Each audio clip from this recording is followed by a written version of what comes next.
CM Hemant Soren अपने 2 दिवसीय दौरे पर दुमका में हैं। इस दौरान राजभवन में कुछ प्रबुद्ध नागरिकों के साथ उन्होंने मुलाकात की।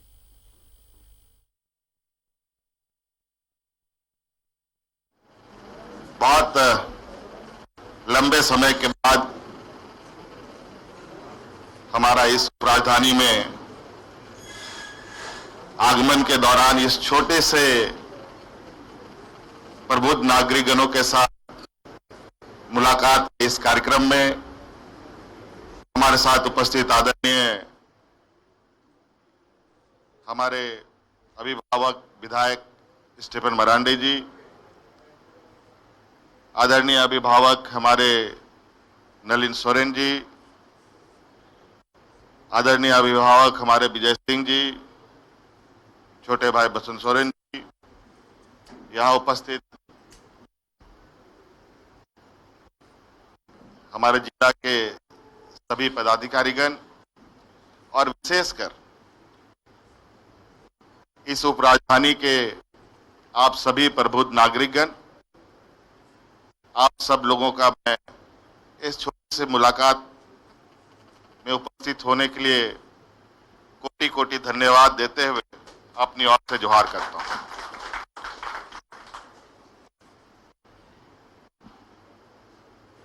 बातें शायद आप लोगों को बहुत बोलने की मन होगी,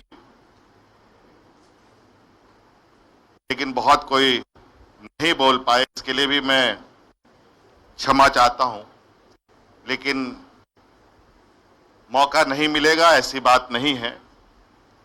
और अभी बहुत लंबा समय है, हमारी प्रयास है कि हर व्यक्ति की बातें सुनूं। आज बतौर मुख्यमंत्री तो मैं यहां जरूर आपके समक्ष खड़ा हूं, लेकिन आप लोग बिल्कुल खुले मन से अपनी बातें रख सकते हैं। हमारे अभिभावक के रूप में, हमारे शिक्षक के रूप में, हमारे हम सहयोगी के रूप में, बड़े भाई के रूप में, छोटे भाई के रूप में। तो यहां हम आप लोगों से एक क्षमा चाहेंगे कि मुझे मुख्यमंत्री संबोधन करने की भी आवश्यकता नहीं है। आप लोग हेमंत बाबू भी बोल सकते हैं, बड़े भाई भी बोल सकते हैं, और आज लोगों के आशीर्वाद से इस राज्य का नेतृत्व करने का जिम्मा है। आज जरूर मैं किसी राजनीतिक दल से जुड़ा जरूर हूं। मैं राजनीतिक झारखंड मुक्ति मोर्चा का भी एक सदस्य हूं, लेकिन जो आज जिम्मेवारी मुझे मिली है, उस जिम्मेवारी में झारखंड मुक्ति मोर्चा बाद में आता है और ये राज पहले आता है।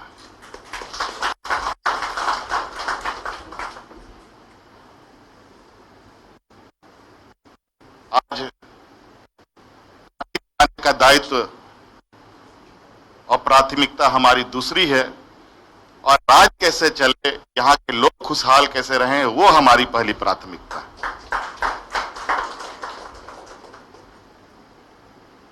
सरकार बनते ही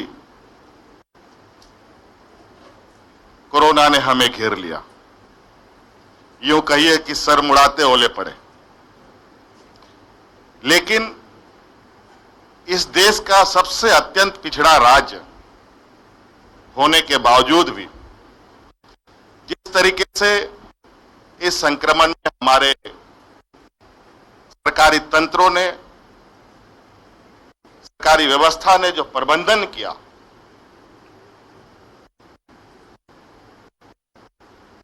जिसका मैं कह सकता हूं कि देश में ये मिसाल है। और वो इसलिए,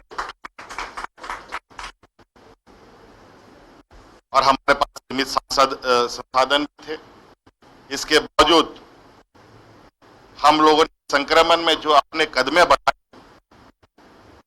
वो काफी सराहनीय है। कहा जाए कि इस संक्रमण में हमारे जो प्राइवेट अस्पताल के सहयोगी रहे हैं उन लोगों ने अपना पीछे पैर खींच लिया और पूरा का पूरा दारोमदार इस कोरोना संक्रमण में सरकारी कदमों पर आ गया। आज डे वन से हमने जो प्रयास किए उस प्रयास का नतीजा है कि आज इस राज्य में सरकार बनने के 6 महीने के अंदर 3 high and corona testing lab बना, जिसमें एक दुमका में भी बना।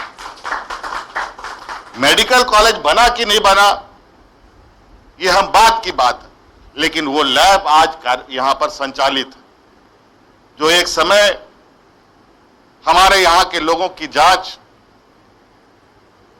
रांची हुआ करती थी या कलकत्ता हुआ करती थी, अब वो आज आप ही के शहर में।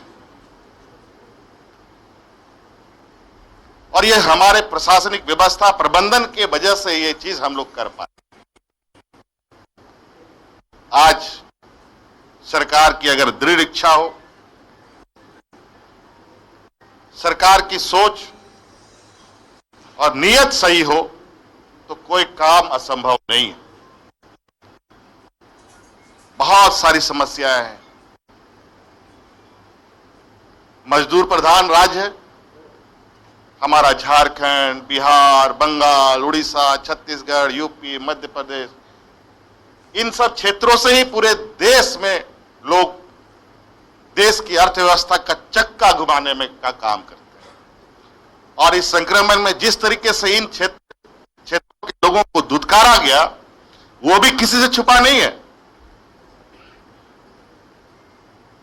चाहे वो झारखंड का रहा हो, बिहार का रहा हो, चाहे यूपी का रहा हो, चाहे उड़ीसा का हो, बंगाल का हो। आपने देखा किस तरीके से कोरोना के शुरुआती दौरों में मजदूरों के साथ बर्बरतापूर्वक व्यवस्था ने आघात किया। महिलाओं को सड़कों पर प्रसव करने पर मजबूर होना पड़ा। इतनी बुरी हाल, लेकिन पेट क्या ना करता, भूख क्या ना कराता। आज अनलॉक की प्रक्रिया की ओर हम आगे बढ़ रहे हैं। जिन मजदूरों को दुत्कारा गया, जिन मजदूरों को खदेड़ा गया, आज उन्हीं मजदूरों को 6-6 महीना एडवांस देकर के हवाई जहाज की टिकटों से वापस लिया जा रहा है।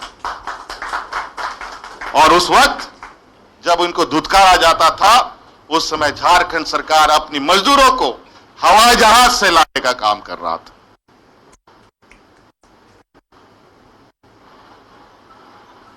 आज कई सवाल हमारे मन में उमड़ते हैं। आपको विश्वास नहीं होगा कि मेरी रात कैसे गुजरती है, मैं बोल भी नहीं सकता। तक पहुंच करके अपनी व्यथा सुना सकते हैं, हम अपनी व्यथा कहां सुनाएं। मैं जंग लड़ाई के वक्त परिणाम की चिंता नहीं करता, चलता रहता हूं।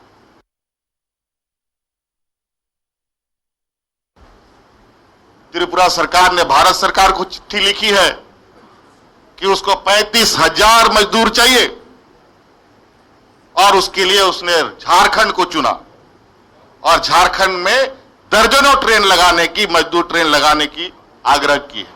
उसका पत्र हमारे पास आया। जब मैंने ये पत्र पढ़ा तो मैं 2 मिनट मौन रह गया। मैं अकेला था कमरे में कि ये हालत है।